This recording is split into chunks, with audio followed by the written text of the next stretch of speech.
ఉత్తమ్ కుమార్ రెడ్డి గారు ఆనాడు మాజీ పిసిసి ప్రెసిడెంట్, ప్రస్తుత మంత్రి గారు, ఆయన అన్న మాట ఏమంటే నో ఎల్ఆర్ఎస్ నో టీఆర్ఎస్, అసలు టీఆర్ఎస్ అనే పార్టీ ఉండకూడదు, ఎల్ఆర్ఎస్ అనేది కూడా మనం చేయకూడదు అని మాట్లాడుతూ ఉత్తమ్ కుమార్ రెడ్డి గారు ఏమన్నారంటే, ఆ రోజు మీకు వాళ్ళ వీడియో బయటలు కూడా చూపెడతాను మీకు నేను.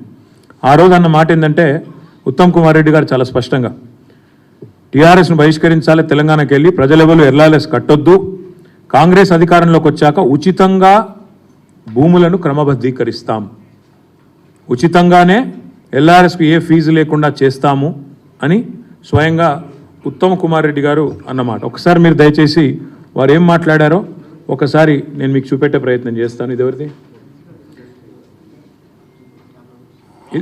ఇది బట్టి విక్రమార్క గారు. పార్టీ సంబంధించిన నాయకత్వం కానీ రాష్ట్ర ప్రభుత్వం కానీ రాష్ట్ర ప్రజలపైన ఏదో రకంగా పెద్ద ఎత్తున పడి పన్నుల పేరు మీదనో లేదా ఇంకో దాని పేరు మీదనో వాళ్ళ రక్తాన్ని పీల్చాలనేటువంటి ఆలోచనతో రాష్ట్ర ప్రభుత్వం ఉంది. అన్ని రిజిస్ట్రేషన్లు ఆపి పెద్ద భయాందోళనకు గురి చేస్తా ఉన్నారు ఈరోజు రాష్ట్రంలో. మీరు ఎల్ఆర్ఎస్ కడితేనే రిజిస్ట్రేషన్ అంటున్నారు. రిజిస్ట్రేషన్ ఆపే హక్కు మీకెవడిచ్చిందండి? మేము రాష్ట్ర ప్రజలందరూ కూడా కాంగ్రెస్ పార్టీ పక్షాన విజ్ఞప్తి చేస్తూ ఉన్నాం. భయపడబాకండి. నేను నిన్న మొన్న ఇప్పటికిప్పుడుగా మీరు తీసుకొచ్చిన అప్పులన్నింటినీ కట్టడానికి ఆ అప్పుల భారం ఈరోజు ప్రజల మీద వేస్తూ ఉన్నారు ఈ రకంగా. సో ఇది మంచిది కాదని మేము గతంలో కూడా చెప్పాం.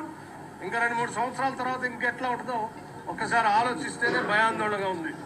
ఈ భారాన్ని భరించలేక ఒక అర్థం చేసుకొని ఒక కంక్లూజన్కి వచ్చారు, ఎన్నికలు ఎప్పుడు వస్తాయా, దీన్ని ఎప్పుడు పడిద్దామని. మీరెవరు ఆందోళన పడబాకండి అని చెప్పి నేను వారికి విజ్ఞప్తి చేస్తూ, వీలైతే అసలు కట్టబాకండి, మీ అందరికీ వెసులుబాటు కలిగిస్తాం. వాళ్ళకి వీలైతే కట్టబాకండి, మీకు అందరికీ వెసులుబాటు కలిగిస్తాం. ప్రజల రక్తమాంసాలు పీలుస్తున్నారు. ఆనాడు ప్రతిపక్షంలో ఉన్నప్పుడేమో ఎల్ఆర్ఎస్కు ఫీజు కట్టండి అంటే రక్తమాంసాలు పీల్చేస్తున్నారు అని. మరి వాళ్ళ బట్టి విక్రమార్క గారు సమాధానం చెప్పాలా?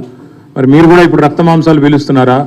లేక ఫీజులు కట్టమని ఏదైతే సేమ్ మేము ఏదైతే ఫీజు చెప్పామో అదే పెట్టి మీరు మార్చి 31 లోపల కట్టాలని చెప్పి మెడ మీద కత్తి పెట్టి ఈ రాష్ట్రంలోని మధ్యతరగతి ప్రజల రక్తమాంసాలను తాగుతున్నారా? చెప్పాలి.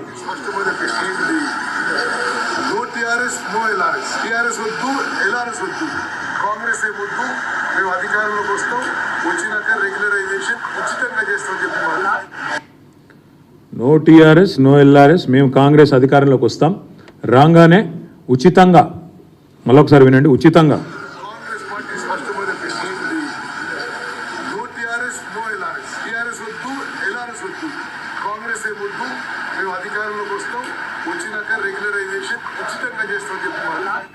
మేము అధికారంలోకి వస్తాం, రాగానే ఉచితంగా చేస్తాం. ఇది ఆనాడు ఉత్తమ్ కుమార్ రెడ్డి గారు.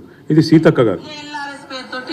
కొత్త మళ్ళా అంటే దోచుకోవడానికి, దాచుకోవడానికి, ప్రజల దగ్గర చిల్లిగా అవ్వలేకుండా చేయడానికి ఇదొక నాటకం. ఈరోజు వీళ్ళు ముగ్గురు మంత్రులు, ఒకరు ఉప ముఖ్యమంత్రి, ఇద్దరు మంత్రులు, ముగ్గురు మంత్రులు సీతక్క గారు, ఉత్తమ్ కుమార్ రెడ్డి గారు, కోమటిరెడ్డి వెంకటరెడ్డి గారు. కోర్టుకు పోయిన కోమటిరెడ్డి వెంకటరెడ్డి గారు మంత్రి, ఎల్ఆర్ఎస్ వద్దు అని, ఎల్ఆర్ఎస్ ఉచితంగా చేస్తామని చెప్పిన ఉత్తమ్ కుమార్ రెడ్డి గారు మంత్రి, ప్రజల దగ్గర చిల్లిగవ్వ లేకుండా దోచుకోవడానికే రుసుము పెట్టినారు అన్న సీతక్క గారు మంత్రి, ఎల్ఆర్ఎస్ అనేది అసలు కట్టవద్దు, ఇది కరెక్ట్ కాదు అని చెప్పిన మన బట్టి విక్రమార్క గారు ఉప ముఖ్యమంత్రి. నేను ఇవాళ ఈ ముగ్గురు మంత్రుల్ని, ఉప ముఖ్యమంత్రి గారిని, కాంగ్రెస్ పార్టీ ప్రభుత్వాన్ని ఇవాళ నేను సూటిగా అడుగుతా ఉన్నా.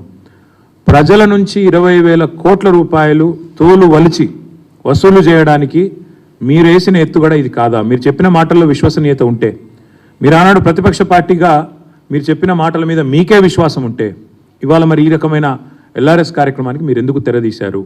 మార్చి 31 లోపల ఖచ్చితంగా కట్టి తీరాలి అని మీరు ఏదైతే చెప్తున్నారో ఇది మరి ఎంతవరకు సమంజసం మీరే చెప్పాలా. ఎందుకంటే ప్రభుత్వంలో లేనప్పుడు, ప్రతిపక్షంలో ఉన్నప్పుడేమో ఫ్రీగా చేస్తామని చెప్పి ఊకదంపుడు ఉపన్యాసాలు ఇచ్చారు, ప్రజలకు అబద్ధాలు చెప్పి అధికారంలోకి వచ్చారు.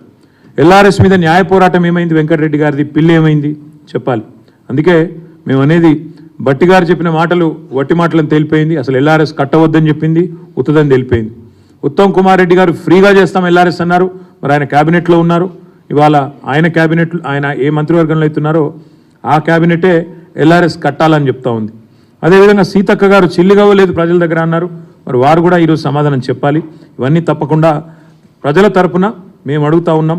తప్పకుండా వారు మరి స్పందించాలని చెప్పి కూడా డిమాండ్ చేస్తూ ఉన్నాం.